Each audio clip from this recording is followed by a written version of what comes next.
என் உறவுக்காரங்க ஒருத்தங்களுக்கு இப்படிதான் ஆச்சு. குழந்தையே இல்லாம போச்சு.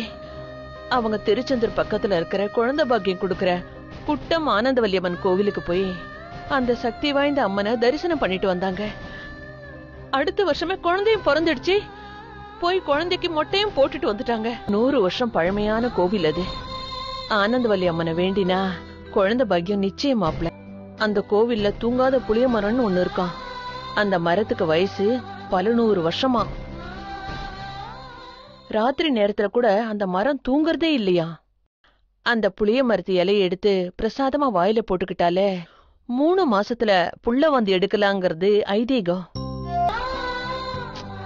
சொல்லேடி, மசம் நிக்கிறியே. போயிட்டு வரலாங்க. சரி, போயிட்டு வரோம்.